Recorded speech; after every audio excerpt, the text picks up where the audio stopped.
free to speak without fear, free to worship in my own way, free to stand for what I think right, free to oppose what I believe wrong, or free to choose those who shall govern my country.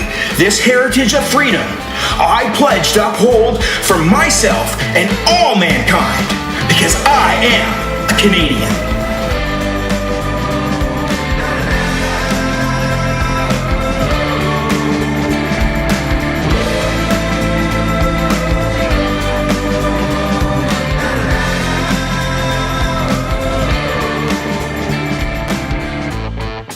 So hey, welcome to Liberty North. My name is Kevin, and I'm here with...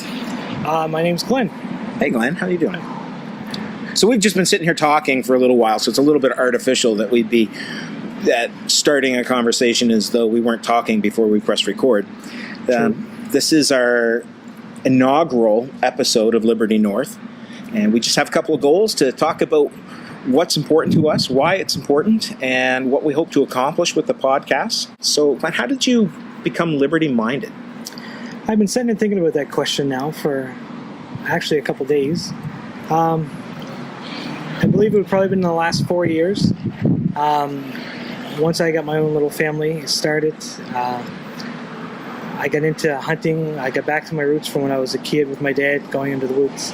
And I realized the large number of regulations involved around just wanting to get a basic, even a .22 for rabbit hunting. And as I started digging some more, I realized that we do live in a great country. But with that said, the large number of restrictions and regulations and fees that are placed on us got me away from my more of a perhaps socialist 20s that I grew up in to a more of a liberty-minded mindset that I would say that I'm in now. Yeah. So what's the most surprising thing? You know, when I was 20, I was fresh back to Canada from having lived in the States for 5 years, and that was an eye-opener for me. We'll get to that, but one of the things that struck me very, very odd that was surprising when I got back here was there was a big event, and it was some company was putting on a race, and they spent 3 or 4 minutes announcing the members of the government and thanking members of the government for this event that they were putting on their own dime. And I think that today that would seem completely normal to me, but having just been back from the States, that shocked me. What does this politician have to do with us running a race in Halifax? It was very, very weird. So anything shock you like that?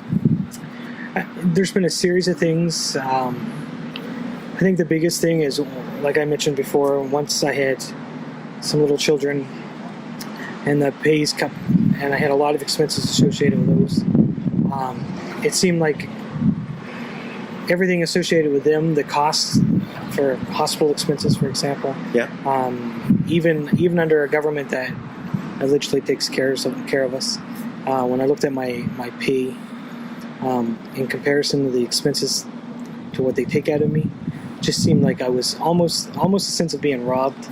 I hear stories here and there, like a lot of communities that do volunteer work and take care of each other. It makes you wonder why we can't have more of that. I think it's hard to pinpoint one little thing. It was a series of things. A lot of back to the outdoor recreational things that I want to do. The large number of restrictions blew me away when I got looking into it. Wow. One thing that really impacted me was the gun registration that Canada had for a while, and it's been rumored of coming back. Yep. It floored me away when I look at stats of even down in the United States, for example, where the correlation of high crime and murder rate and gun ownership doesn't work, and yet I am monitored on a 24-hour basis by our National Police Force now that I have a gun license. It's quite surprising to think that every 24 hours my name is running automatically through a system. I didn't know that. To see if I committed any crimes. Right, and it almost leaves you with the sense that they're waiting for you to commit a crime, when in reality the legal gun owners are one of the most law-abiding citizens in this country. But you lose that sense after a while. Yeah. When you're one. It's interesting. So what made you, why do you, I assume that you're still your firearms owner. Why are you one? Mainly right now it's for the idea of being able to get out, gather some food for my family. One reason is because stuff is so expensive. Yeah. It's good to be able to have some of my own food in the freezer. Not only that, but I'm still an owner of firearms for the hunting reason mainly. For the ecology, like more of the naturalness of the foods, less chemical based. A lot of the meats in the grocery stores now have been pumped through so many different things that it's good to be able to go out and, for the most part, be getting clean meat from an animal in the woods, right? Compared to what we're eating. So, if you had to, what do you think about where Canada is politically and with regards to freedom right now? To be blunt, I believe we've been almost rocked into a false sense of freedom and security. We're taxed and regulated almost to death, it feels sometimes. The way our nation is hitting with more regulations on small businesses, more UN regulations on firearms, where they're trying to monitor even right down to the ammunition that's purchased. I feel like we're getting away from a liberty-minded country where the government trusted and realized that it depended on its citizens, to more of we want to monitor and control you in every aspect of your life. So, we seem to be drifting away from the way we were founded, basically. So how would that turn around at this point? What would it take to turn that around? What I think it would take would be a large group of this nation's citizens to realize that our liberties are being taken away from us, to realize that with every new law and regulation that comes into place, we're losing a little bit more of our freedoms, our money, our privacy. I would like to think that would happen. I would like to think there would be a mass movement of liberty-minded people to realize that we are a nation of humans that enjoy our privacy, enjoy our freedoms, and are responsible enough to use our money. Not to be a pessimist, but I sometimes wonder if that will ever happen, especially in Atlantic Canada, where we seem to be a very much socialist, government-loving type of province, really, region. Yeah, so those listening, we're in Halifax, Nova Scotia right now. I guess one of the things, I talk to a lot of people in my industry. I'm a photographer and served in the military for 20 years. And so I've sort of been surprised at how many people in my new industry are very left-minded and okay with restrictions on liberty. So in 2017, when everybody has an encyclopedia in their pocket, they can know anything they want to know about anything. We have access to everything that we need. The vast majority of people are going to have full bellies tonight. We've got good TV and good movies and the internet and Facebook. What does liberty matter? Liberty matters in a sense to you lose your self-identity after a while with the lack of liberty. And I find if you look at throughout history, as the individual liberties are slowly sliced away or taken away, every great nation that has ever started, once they go down the path of less liberties and more government programs, tends to always lead to a disaster of some sort. The fear I have is that the society that I live in today, with the freedoms that it does have, may be even less so when my children grow up. That's one of my biggest fears, that my kids will be taxed to death, even more so than they are now. Yeah. They may lose the freedoms that some nations around the world have already lost when it comes to just going into the woods. If they want to gather their own meat, they want to go bear hunting or deer hunting and do it in a humane manner, there's some nations now some Western nations where you can't do that. And I want the Canada that I grew up in, that was even a bit more free than it is now, to be even more free than when I was a kid, when my children are my age. Yeah. And I'm afraid that with new regulations and new taxes and new restrictions that our government is putting on not only the individual but the business owner, it's going to make this nation it's going to cripple it in some way. When the 2015 election was going on, I assume that your Facebook was the same as mine. Stephen Harper was a dictator, and he had to be stopped at all costs. We had that ABC voting bloc, anybody but conservatives. And it's interesting to me, so many of my friends that don't mind the loss of liberty today don't mind it because they hate the people that are losing their liberties right now. But if we rewound this to 2015 and we said that it wasn't Justin Trudeau that was controlling what you're allowed to say or what you're allowed to think or who you're allowed to give money to and who you're not allowed to oppose, but it was Stephen Harper that was controlling what you're allowed to say and think, I think that people would have a different mindset. And we have this idea, I think people have this idea that they can regulate what the other guy thinks to make sure that they're required to agree with me, and they don't see that as authoritarian. But when it's done to them, all of a sudden it's a big affront. So the struggle, I don't know about you, but I've had a struggle with this. Obviously it appeases me when the mainstream thought is my thought. There is a sense of validation to that. But a liberty-minded person has to keep in mind that if I'm forcing you to agree with me, you don't. I'm just a thug. And that's not liberty. I guess, what are you okay with the government controlling? At the end of the day, I would be okay if the government was basically controlling the defense of this nation, really. Yeah. I know in reality we're not going to end up in the next election, or even probably the next 2 elections, 3 elections, we're going to end up with an extremely liberty-minded nation. But if it was my world, I would be happy to see a government protecting its citizens and in the military aspect, and ensuring that laws that affected a person's personal safety was upheld. Right? Like, once you get into telling me I can't defend my home, expecting me to wait 15 minutes, an average of 15 minutes for the police force to show up because my family is threatened, I believe is overstepping the government's bounds to my personal liberties.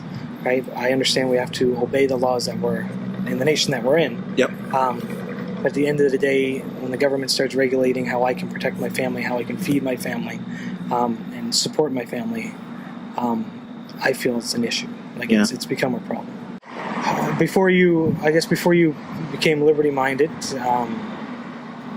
this is one of the questions that you're not supposed to ask anybody, but what way would you have voted prior to? Oh, I would have been NDP.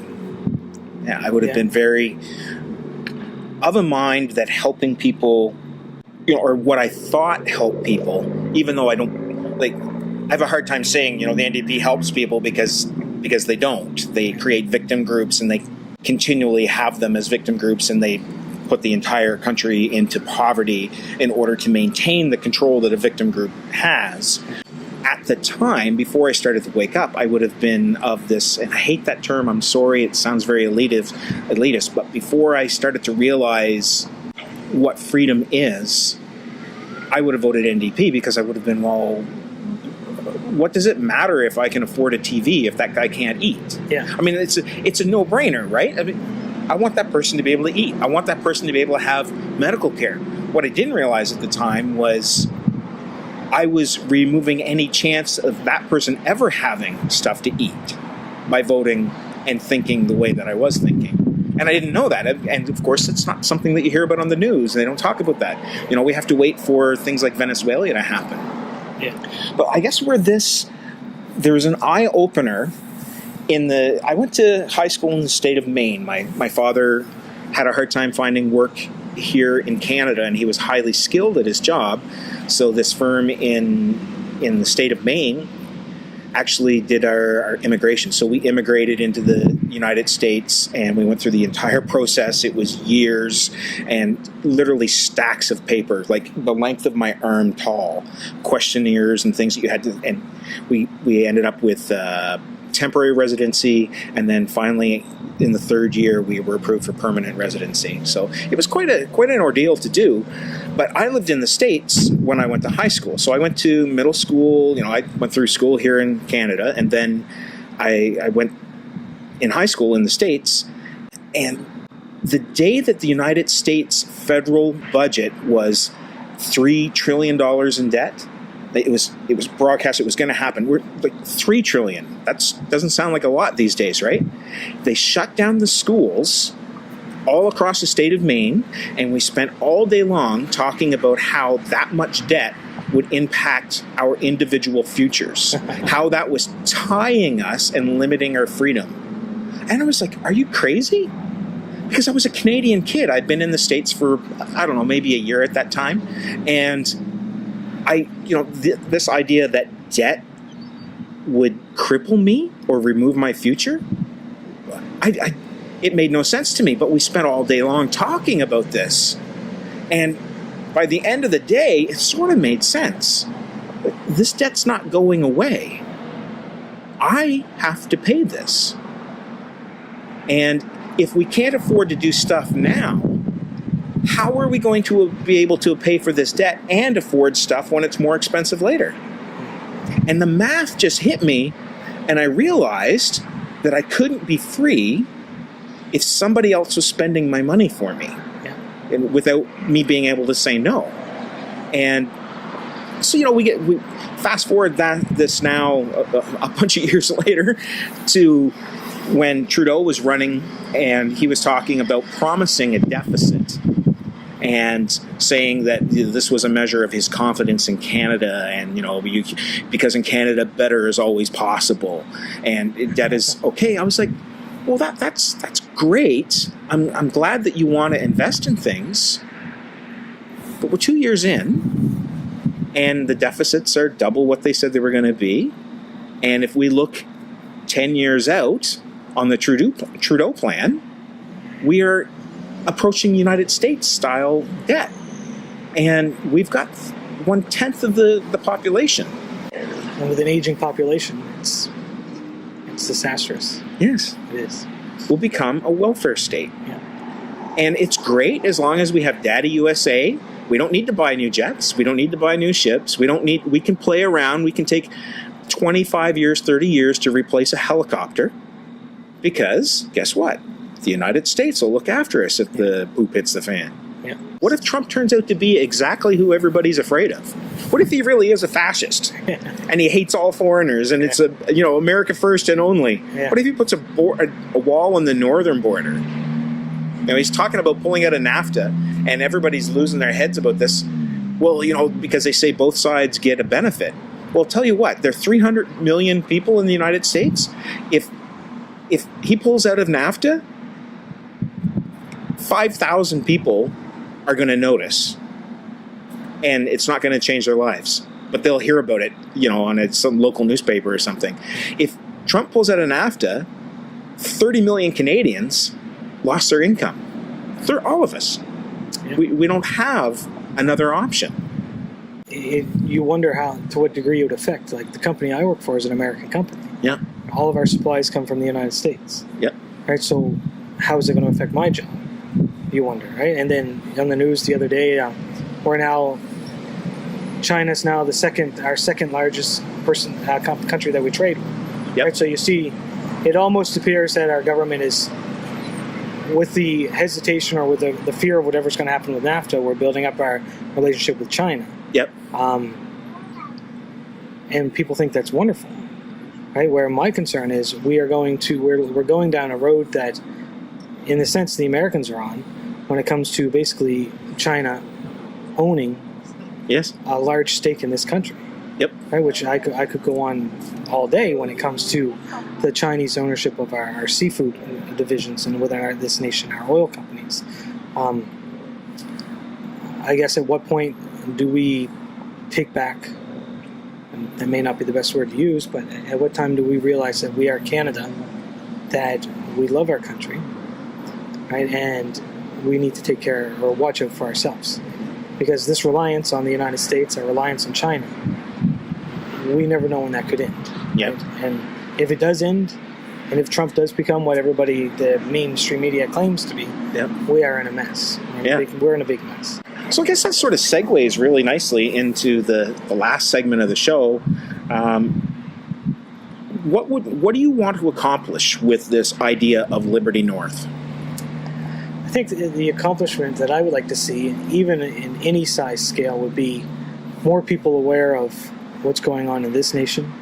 I know if you open Facebook at any time, even our Canadian news agencies are talking about something Trump did or something Trump tweeted, right? Yeah. And we're slowly, almost as it is, being rocked to sleep by what's going on in our nation, what our Liberal government's currently doing. Yeah. I would like to see this show go into a avenue where we critically examine everything that's going on.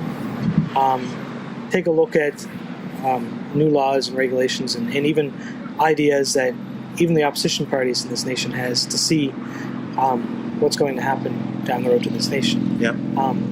Basically make more people aware right. of what liberty looks like, not to be scared of it, that the word libertarian, for example, isn't a big, bad, scary word Yep. that someone needs to be wary of. Okay. And just to make it, people understand. Right? If more people realized what it was, I know there's a certain lady that I work with at work that she knows that I have libertarian leanings, and so she asked one day, she said, "Glenn, I don't know a lot about politics or anything." She said, "But I'm really interested in what does libertarian mean." So when I went through and a very elementary explanation of it, of what libertarianism was, and she said, "Well, I agree with that." She said, "I understand that. I don't want people poking into my privacy. I don't want people taking what I don't want to give. Yep. I want to be free to do what I want." And it's like, it made sense to her. Good. Right? And you raise a lot of your children in the mindset of leave people alone, Yep. don't pick on people, don't Yep. take what's not yours. And then we seem to, for some reason, think that's not possible once we grow up and are big people with responsibilities. Right. Right? And with this show, I would like to see more people realize that, yes, it is possible. Yes, that we are a nation of proud people. Yeah. And that we don't have to depend on governments, even provincial governments, the way that we feel we need to. Yep. Right? That's interesting. So we're going to talk about controversial subjects like abortion, gay marriage, illegal voters, refugees. I wouldn't mind covering some of that. Yeah. Do you think that we can do it without hating people? I think so. Yeah. I mean, if we are who we claim we are, liberty-minded people, I think it would be an extreme hypocritical of us to take our views and turn them into a hate towards the opposing parties. I mean, some of those topics that you mentioned, like abortion, immigration, and a number of things, I have views on it. Yep. But I don't hate my neighbor even that has a different view. Yeah. Right. At the end of the day, I think there needs to be a liberty-minded mindset over every topic. Some reality needs to be in it. Yep. I know the immigration topic today, most of it is emotions. Yeah. Even the abortion topic is mainly emotional. Yep. To approach any of those topics, whatever we choose to approach, from a reasonable standpoint, I think will be really nice. Okay. Do you know who you're going to vote for in 2019? No. So you're not partisan? No. No? You're not a card-carrying conservative? That's a loaded question. I know the answer. You're not card-carrying, though, are you? Well, I'll give you the answer. I'll give you that. I'll give you a little insight into who I really am more so. Being part of a political team was never my forte, I guess. I never got that deep into it. Yeah. Growing up. I know during this last Conservative leadership race, I really get into Maxime Bernier. Yep. I liked his liberty-minded thoughts. So I figured, well, I'm going to make a difference in my own little world, and I'm going to sign up for the Conservative Party. And I did it for the National Party for the sole purpose of casting my vote for Maxime Bernier. Okay. The night that the results came in, it looked great for Max. If it had been a first-past-the-post type of election, Max would have won with a landslide. Yep. This would not even be a topic the way it's going right now. Yep. The last minute of it, when he lost by, what was it, just over 1%, I was not pleased. Yeah. The emotions I had would have been similar to when I cared about hockey and my team lost in the playoffs, like they did a few years ago. Yeah. I took my Conservative card and cut it up and made sure multiple groups on social media saw it.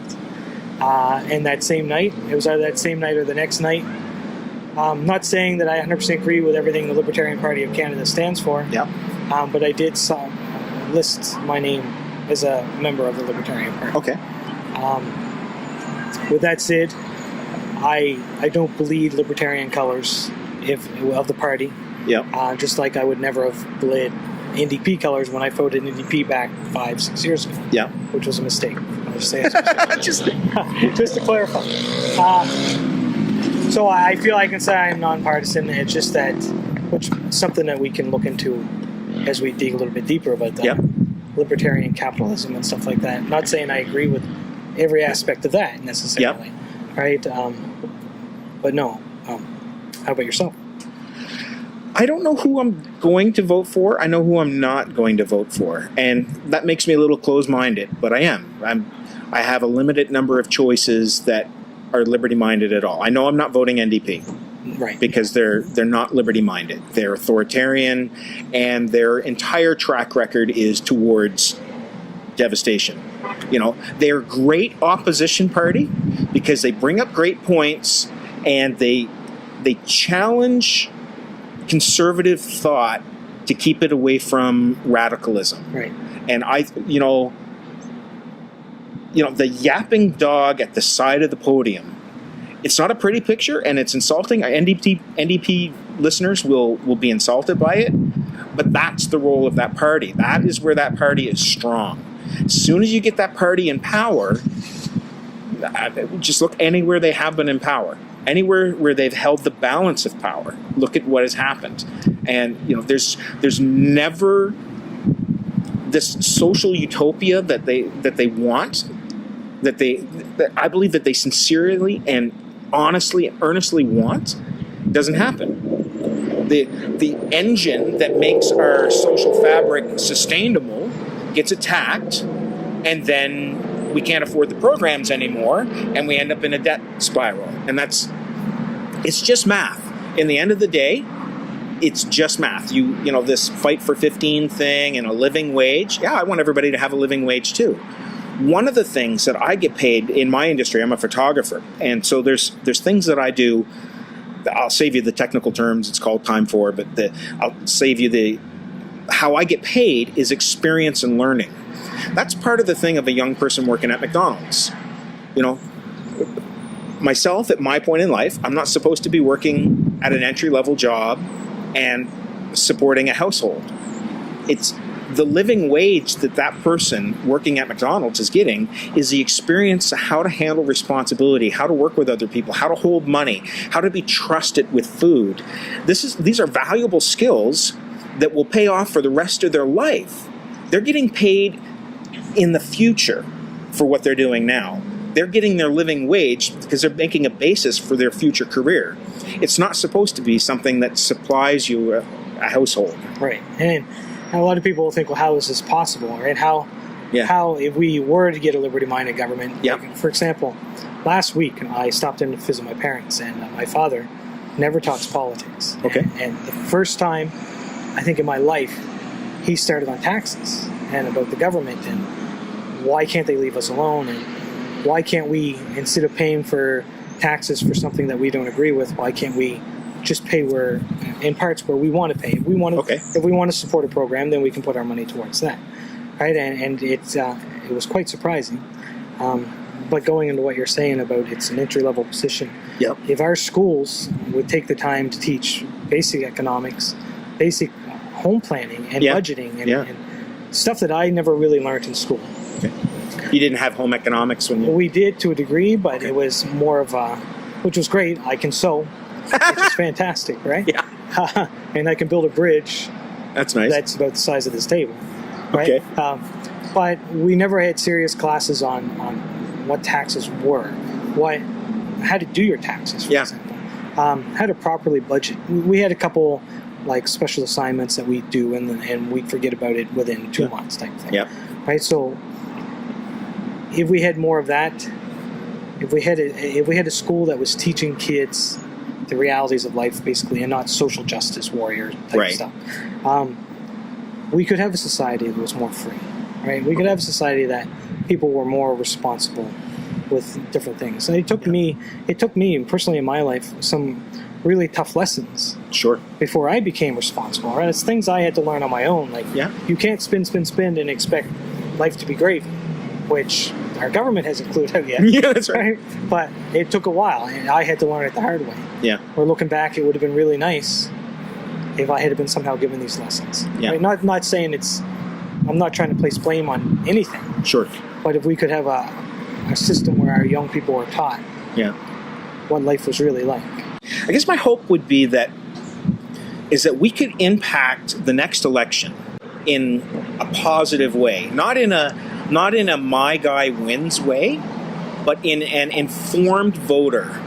One of the things that a lot of people, just today on my Facebook, I saw this guy was complaining about the new business taxes that Trudeau wants to bring in. And, at the same time, he was talking about how people who talk about politics on Facebook are, lame, and he doesn't want to be that guy and whatnot. And I'm like, you don't want to be that guy, but 2 years ago, you needed to be. Everybody needed to know what was really going on. But no, we were too busy talking about who JT's favorite Avenger was and what kind of hair product he does. And boy, he sure is cute. And look at him, he's a fun guy and he's young. And and Stephen Harper is a dictator and, he's the emperor from Star Wars and stuff. And, I think that I would like to impact the next election and the ones after to the point that people have real conversations and are okay with their ideas being challenged. An intelligent conversation. Intelligent. Right? I want the intelligent questions posed to me that challenge me and make me, it's happened. Lots of people challenge me on things, and I don't realize that I wasn't thinking with principles. I was thinking with my emotions and my desires and my wants. And I want that to be clear, because the election that we just saw in the United States was all catchphrases. I'm with her. Make America great again. And these are fun, like hope and change, and we're mavericks, and all of these things happen in political campaigns. But just like in the previous election with Sarah Palin, people were voting on a character of Sarah Palin. People were voting on a character of Donald Trump and a character of Hillary Clinton. I want to not vote on a character of Justin Trudeau or Andrew Scheer if he stays the party leader of CPC, or a caricature of Max if he joins the Libertarian Party.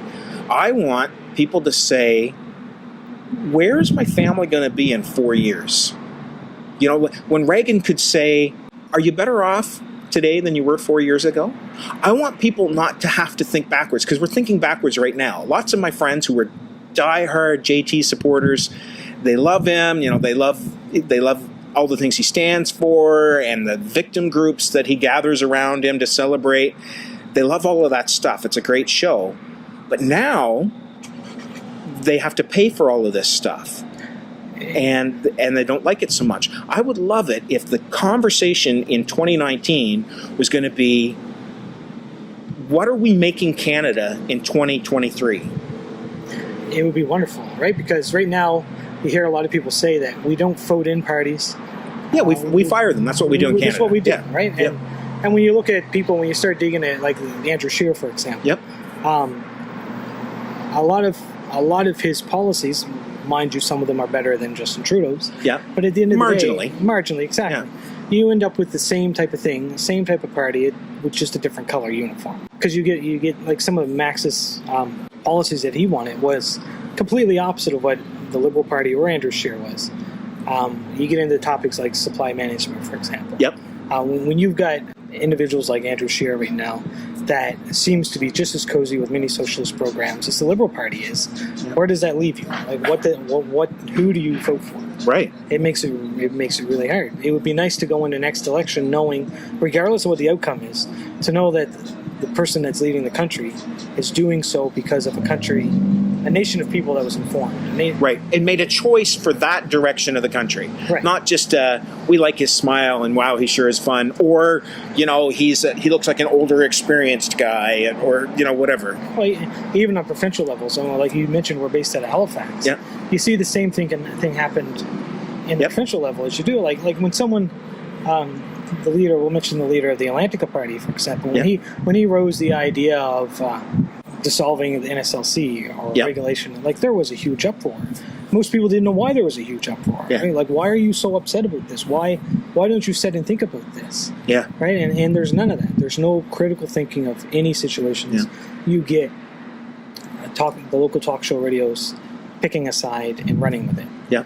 Right? And almost every media outlet out there now has lost the ability to report on things. Right? It's become a commentary. There has to be commentary always, Nothing but commentary, it seems. Okay, so I've got a question for you now. We're getting long in the tooth here, but the Rebel media, my view on Rebel media is that they are the far-right version of MSNBC. Yeah. So are we going to be like Rebel media? No. It's funny that you mention Rebel media because some coworkers, if you just mention, I take a peek at Rebel media every once in a while, I'll not listen to them, right? Yeah. They lose their mind. Like, how can you do that? They're basically the Nazis of journalism. Sure, yeah. I would give the Rebel media as much credit on right-wing journalism, I guess, as I would the CBC on left-wing journalism. Yeah, right? they were about the same. They're Activism. about the same. Yeah, they keep their course, they hold to what they believe, but then you lose something in the message. Yes. Right? And my fear, and if we ever start leaning towards Rebel media territory, or even, God forbid, CBC territory, someone slap us. Right? Because I don't want to ever be branded, which people will, especially if they hear digs of the NDP on these shows, will immediately be branded the new Rebel media or the Rebel media light. Yeah. Right? We'll do our best not to be the Rebel media. Right. So with that in mind, are there some things that Trudeau has done or can do that's good for Canada? It's a good question. It's tough, isn't it? It is tough. It's tough because I have an ideology set against him, and so I've asked this question in this order intentionally. Yeah, I can see that. Yeah. Very good. Let me think. One of the things that I think that he's done good for Canada is that he has softened our image. That's true. Myself, libertarian, I don't believe in using force until I have to. Yeah. And when I have to, that force has to be absolutely decisive and overwhelming. Right. And so I don't believe that Trudeau has that view, but he has sort of softened the view of us being the United States puppet. Like, we'll do whatever the USA says. And I may not agree with his decisions, but I think that is a very good thing for Canada. I think so. And you see that in part almost in the latest North Korea issue where they released the hostage that he had for a couple of years, I think it was. Someone was saying the other day that if you are ever caught in North Korea in trouble, the passport you're going to want to hope you have is a Canadian passport. Yeah. Right? So I think he's went a long ways. Obviously, he's doing something on the international scene because the day after Trump and North Korean leader Kim Jong-un, am I saying that correctly? Yeah. After they had a big sparring match, the very next day, Canada has a hostage coming, right? Like, or they're going to release a hostage on him. That's it blew me away at first. It's like, here we are. Most of the world, when you're sitting in Canada, you assume we're Western allies. If people hate America, we are always called Americans. Yes. It seems. So they hate us too. Yep. Which isn't really true, which is nice. So if I'm going to give Trudeau credit, I can see definitely there. Like he's really softened it up. Yep. His appeal to cozy in with the UN, I don't necessarily agree with that so much. Sure, I think right? that's terrible. That's a whole other thing. Yeah. Right, but yeah, he's This done, whole post-nation state business is Right. scary. Yeah, it is. I mean, and for the most part, he's handled the United States, the NAFTA deal fairly well for the most part. I have a whole other issue with that altogether. But I mean, he hasn't come off too hot-headed. Yeah. If anything, we can say maybe he's a bit too soft, right? But I'm trying here. I'm trying to find something good about Justin Trudeau. Okay, well, that'll be an ongoing... Nice hair. Yeah. Yeah, that's right. Yeah, nice hair, though. Yeah, that ad didn't work on the election either. Made me laugh. Yeah. So I guess that's it for today. I'm hopeful that... I don't think that, because we've got a podcast that's just starting and we'll have a few listeners and then hopefully we'll get more and more, that we're going to change the next election. I want to have a significant positive impact on it. And we can talk about provincial elections and we can talk about the national elections. And that's my agenda. I want to get awareness. I want to talk about things like, where does money come from? What creates money? Yeah. Ask some people that. If you're listening to this, ask your friends, ask yourself, how is new money created? When Canada was founded, we didn't have all the money that we have in circulation right now. Where did it come from? And when you know that, you'll know why we're in debt and everything. And it was an eye-opener that I learned, and we'll talk about that. That'd be good. So, thanks, Glenn. Thanks, Kevin. And hopefully this will be a wonderful thing. Yeah, hope so. Yeah. Okay, cool.